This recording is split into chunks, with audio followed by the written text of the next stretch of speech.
శ్రీమాత్రే నమ. జయ గురు దత్తాత్రేయ నమ. ఈ వీడియోలో మనం ఉగాది తర్వాత మారుతున్నటువంటి కుజగ్రహం అంటే మనకి సుమారుగా ఏప్రిల్ 2వ తారీఖు నుంచి జూన్ 6వ తారీఖు మధ్యలో సుమారుగా 64 రోజుల పాటు ఈ కుజగ్రహం మనకి కర్కాటక రాశిలో సంచరించడం జరుగుతుంది. అంటే సాధారణంగా జాతకుడి మీద గోచారరీత్యా ఎక్కువ ప్రభావాన్ని, ఆదాయ వ్యయాల్ని, అలాగే రుణబాధలు, ఆర్థిక సమస్యలు, బంధువులతో విరోధాలు, భార్యాభర్తల మధ్య విభేదాలు, అన్నదమ్ముల మధ్య ప్రాబ్లమ్సు, అలాగే రియల్ ఎస్టేట్లో పెరుగుదల తగ్గుదల, అలాగే వివిధ మార్కెట్లో షేర్ల మీద కూడా ఈ కుజగ్రహ ప్రభావం ఎక్కువగా ఉండడం జరుగుతూ ఉంటుంది. ప్రస్తుతం కుజుడు కర్కాటక రాశిలో ప్రవేశిస్తూ మరి మీనరాశిలో ఏర్పడినటువంటి ఈ 5 గ్రహాలతో కూడా కోణ దృష్టి కలిగి ఉండడం వల్ల చాలా వరకు ఈ గ్రహాల మధ్య అనుకూలమైనటువంటి స్థితి ఏర్పడుతుంది. అలాగే మీనరాశిలో ఉన్నటువంటి శని భగవానుడికి, కర్కాటక రాశిలో ఉన్నటువంటి కుజునికి ఏర్పడినటువంటి ఈ కోణ దృష్టి ప్రభావం వల్ల మరి ఇండస్ట్రీలో ఎక్కువగా పారిశ్రామిక రంగం అభివృద్ధికరంగా ఉంటుంది. అలాగే రియల్ ఎస్టేట్ వారికి కూడా ఒక విధమైనటువంటి అభివృద్ధి కలుగుతూ ఉంటుంది. దానికి అదనంగా ఈ కుజుడు వృషభ రాశిలో ఉన్నటువంటి గురువుతో అర్ధకోణ దృష్టి కలగడం, అదే శుక్రుడితో కోణ దృష్టి కలిగి ఉండడం, ఇవన్నీ కూడా ఈ రాబోయే ఉగాది తర్వాత ఏప్రిల్ 3వ తారీఖు నుంచి జూన్ 6వ మధ్యలో ఈ సుమారుగా ఈ 64 రోజుల్లో ఎక్కువగా గృహ పరిశ్రమలు, ఇండస్ట్రీసు, రియల్ ఎస్టేట్ రంగం చాలా అనుకూలంగా ఉంటుంది. అలాగే ముఖ్యంగా ఎవరికన్నా ఆర్థిక సమస్యలు ఉంటే వాటి నుంచి బయటపడతారు. వివాహ ప్రయత్నాలు కూడా చాలా వరకు కుజుడే కారణమవుతుంటాడు కాబట్టి ముఖ్యంగా వివిధ రాశుల మీద ఈ కుజుడి యొక్క కర్కాటక రాశిలో ఉన్నటువంటి స్థితి అంటే ఒక విధంగా కుజుడికి అది నీచ స్థితి అయినప్పటికీ కూడా సాధారణంగా మరి కుజుడు ఈ స్థితిలో ఉన్నప్పుడే ఎక్కువగా మంచి ఫలితం ఇవ్వడం జరుగుతుంది. అంటే కుజుడు సహజ రాశి చక్రంలో 4వ రాశిలో నీచ ఉండడం అంటే గృహంలో ఉన్నప్పుడు ప్రశాంతంగా రెస్ట్ తీసుకుంటూ ఉంటాడు. అదే దశమ స్థానంలో మకరంలో ఉచ్చులో ఉన్నప్పుడు చాలా యాక్టివ్గా ఆన్ డ్యూటీలో ఉండడం జరుగుతూ ఉంటుంది. ఏదైనా భూమికి సంబంధించినటువంటి పనులు, వివాహానికి సంబంధించిన పనులు జరగాలంటే కుజుడు ప్రశాంతంగా ఉన్నప్పుడే మనకు అనుకూలమైన ఫలితాలు ఇవ్వడం జరుగుతూ ఉంటుంది.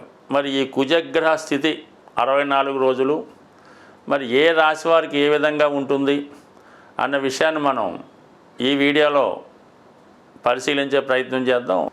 ఈ వీడియోలో మనం కన్యా రాశి వారికి కర్కాటక రాశిలో ప్రవేశించినటువంటి కుజగ్రహ ప్రభావం పరిశీలించినప్పుడు లాభస్థానంలోకి ఏ గ్రహం వచ్చినా దాని యొక్క కారకత్వాలు, దాని భావ ఫలితాలు జాతకుడికి ఇవ్వడం జరుగుతూ ఉంటుంది.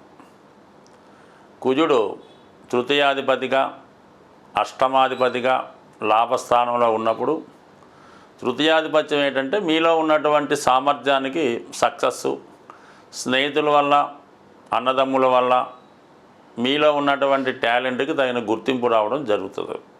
అలాగే అష్టమాధిపతి ఏంటంటే ఆకస్మిక లాభాలు, అలాగే ఇన్సూరెన్స్ ద్వారా ఎప్పుడో ప్రయత్నం చేస్తే ఇప్పుడు ఫలితం రావడం, ఇవన్నీ జరుగుతూ ఉంటాయి. కాబట్టి ఏదైనా కష్టపడి పని చేస్తున్న వారికి కార్యసాధనలో ఉంటూ తన ప్రయత్నం చేస్తున్న వారికి మరి ఈ సమయంలో కుజుడు సహకరిస్తాడు. అంటే కుజుడు సహకరించడం అంటే ఎవరు సహకరిస్తారు? మీ యొక్క ఫ్రెండ్స్, అంటే ముఖ్యంగా యువకులుగా ఉన్న వాళ్ళకి, అంటే ఒక ఏజ్లో ఉన్నటువంటి ఉత్సాహవంతులైన వారు సహకరిస్తారు. పోలీస్ డిపార్ట్మెంట్ వారు సహకరిస్తారు. న్యాయవాది వృత్తిలో ఉన్నవాళ్ళు, రియల్ ఎస్టేట్ చేస్తున్నవారు, ఏదైనా కొంత యాక్టివ్ పార్ట్లో ఉన్నటువంటి వాళ్ళు మీకు సహకరిస్తారు. అది మీ ప్రయత్నానికి వాళ్ళు సహకరిస్తుంటారు. మీరు ఏదైనా ఒక క్రీడారంగంలో ప్రవేశించాలి, పోటీలో విజయం సాధించాలంటే వాళ్ళు మీకు ట్రైనింగ్ ఇవ్వడానికి సహకరిస్తారు. మీరు ఒక వివాహ ప్రయత్నం చేస్తున్నాం, లేదంటే ఒక ఇల్లు కొనుక్కోవడానికి ప్రయత్నం చేస్తుంటే మీకు ఆ బ్యాంకులో ఉన్నటువంటి సూపర్వైజర్లో మీకు సహకరించే ప్రయత్నం చేస్తారు. అంటే మొత్తం మీద ఏంటంటే ఏదన్నా మీరు ఈ సమయంలో ఒక స్థిరాస్తి కొనుక్కోవాలన్నా, ఇల్లు కొనుక్కోవాలన్నా, ఒక ఉద్యోగంలో ప్రవేశించాలన్నా ఈ కుజుడు మీకు చాలా లాభదాయకమైన స్థానంలో ఉన్నాడు. అంటే ఏదన్నా ప్రయత్నం చేస్తే వస్తుంది, కానీ మనం ఏదో వస్తుందని చెప్పాం కదా అని మీరు ఇంట్లో కూర్చొని ఈ రాశి ఫలాలు, మాస ఫలాలు, సంవత్సర ఫలితాలు చూస్తుంటే ఏమీ ఫలితం జరగదు. ఊరిక హాయిగా నిద్ర వస్తుంది తప్ప ఇంకేం ఫలితం ఉండదు. కాబట్టి కేవలం ఏదో ప్రయత్నం చేస్తే మన వార ఫలాలు, మాస ఫలాలు జరుగుతుండే. అది మీ జన్మజాతకంలో రాసి ఉంటే, మీ జన్మజాతకంలో మీకు ఏదైనా గృహయోగం ఉంటే ఆ ప్రయత్నం నెరవేరుతుంది. అసలు జాతకంలోనే లేకపోతే మీరు ఎంత ప్రయత్నం చేసినా నెరవేరదు. అంటే కేవలం ఇది సూచనగా చెప్తుంటాం. ఇక ఇప్పుడు లాభంలో ఉన్నటువంటి కుజుడికి భాగ్యంలో ఉన్నటువంటి గురువు అర్ధకోణ దృష్టి ఏర్పడటం వల్ల మీరు చేసే ప్రయత్నానికి గురువు కారకత్వాలైనటువంటి ధనం, మీ యొక్క సంతానం, అలాగే మీ పూర్వపుణ్యం, మీ అదృష్ట కారణంగా మీరు ప్రయత్నం కంపల్సరీగా నెరవేరుతుంది. అంటే ఇంచుమించుగా మీకు గురువు కూడా ఏకాదశంలో ఉన్నట్టుగానే భావిస్తే ఈ సమయంలో మీకు అనుకున్న కార్యక్రమాలు నెరవేరుతాయి. ఈ సమయంలో ఏదైనా అనారోగ్యంతో బాధపడుతున్నవారు మరి ఏదైనా మీరు ట్రీట్మెంట్ చేసుకోవడం వల్ల కూడా దాని నుంచి బయటపడతారు. ఇక సప్తమంలో ఉన్నటువంటి శని, శుక్ర, బుధ, రవి ఈ గ్రహాలు కూడా రాహుతో పాటు మీకు లాభంలో ఉన్నటువంటి కుజుడిపై కోణ దృష్టి ఏర్పడింది. అంటే కోణ దృష్టి ఏర్పడడం అంటే ఇంచుమించుగా ఈ 5 గ్రహాలు కుజుడితో కలిసి కర్కాటక రాశిలో ఉంటే ఏ ఫలితమో ఆ ఫలితం వస్తుంది మరి. ఎందుకంటే జలతత్వంలో ఉన్న గ్రహాలన్నీ కూడా ఒక రాశిలో ఉన్నట్టే లెక్కేసుకోవాల్సి ఉంటుంది నాడీ శాస్త్ర ప్రకారం. అంటే ఇప్పుడు మీకు ఒక 6 గ్రహాలు 11వ స్థానంలో వచ్చినట్టు మీరు భావిస్తే ఇక మీకు అర్థమైపోతుంది. వాటికి శుక్రుడు, బుధుడు, రవి, రాహు, అలాగే శని. అంటే మీకు విదేశ సంస్థల నుంచి సహకారం లభిస్తుంది. ముఖ్యంగా స్త్రీలు సహకరిస్తారు, అన్నదమ్ములు, అక్కజెల్లెలు సహకరిస్తారు. అయితే కొంత కంబస్ట్ అవ్వడం వల్ల కొన్ని శత్రుగ్రహాలు ఒకే రాశి ప్రభావం వల్ల అంటే చాలా వరకు తర్జన భర్జనలు, కొన్ని విమర్శలు ఇవన్నీ జరుగుతుంటాయి. దానివల్ల మీరు ఏంటంటే మీకు అనుకూలంగా ఉన్న గ్రహాలని పక్కన పెట్టి మీకు ప్రతికూలంగా ఉన్న గ్రహాలని ఏదో విధంగా వాటిని ప్రసన్నం చేసుకుంటే, అంటే మీరేదో మీ యొక్క అక్కజెల్లులను, అన్నదమ్ములను, మామగారినో ప్రసన్నం చేసుకుంటే ఈ గ్రహాలు మీకు సహకరించి మీ యొక్క అభివృద్ధికి కారణమయ్యే అవకాశం ఉంది. ముఖ్యంగా ప్రారంభంలో రవి కూడా మీకు మంచి స్థానంలోకి రావడం వల్ల కంపల్సరిగా అటు వివాహ ప్రయత్నాలు, ఉద్యోగ ప్రయత్నాలు, స్థిరాస్తి కొనే ప్రయత్నాలు ఫలిస్తాయి. అలాగే ఆగిపోయినటువంటి ధనం తిరిగి రావడం జరుగుతుంది. చాలా వ్యసనాలు ఏర్పడుతున్నాం.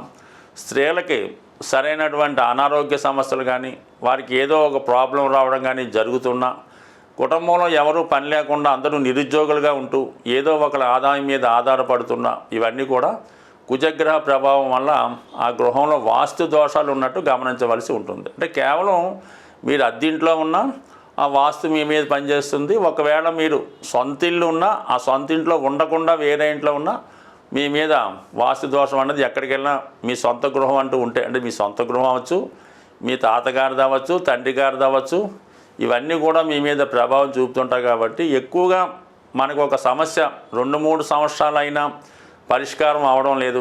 ఎంత ప్రయత్నం చేసినా దాని నుంచి బయటపడలేకపోతున్నాం. గ్రహాలు మారినా, దశలు మారినా అదే సమస్య ఉందంటే కంపల్సరిగా మీరు నివసిస్తున్నటువంటి గృహంలో వాస్తు దోషం ఉన్నట్టుగా భావించి దాన్ని ఏదో విధంగా సరి చేసుకుంటూ కుజగ్రహ అనుగ్రహం కోసం సుబ్రహ్మణ్య స్వామి ఆరాధన, అలాగే హనుమాన్ ఆరాధన కంపల్సరిగా ప్రతి మంగళవారం మీ ఇష్టదైవాన్ని ఆరాధించడం వల్ల, మంగళవారం నియమంగా ఉండడం వల్ల టెంపరీగా మీ ఉన్నటువంటి వాస్తు దోషాలు పరిహారం అవుతాయి. అలాగే ఈ రుణ సమస్యలు, భార్యాభర్తల మధ్య విభేదాలు, నిరుద్యోగ సమస్యలు కూడా చాలా వరకు ఈ సుబ్రహ్మణ్య స్వామిని కానీ హనుమాన్ కానీ ఆరాధించడం వల్ల పరిహారం అవుతాయి. బట్ ఏదైనా శాశ్వత పరిహారం మాత్రం కంపల్సరీగా ఒక 2-3 సంవత్సరాలుగా ఒకే సమస్య మిమ్మల్ని వేధిస్తుంటే మీ గృహాన్ని కూడా సరి చేసుకుంటే కేవలం మీరు త్వరలోనే ఆ సమస్యలు సాల్వ్ అవడం అనుభవరీత్యా కనబడుతుంది. స్వస్తి.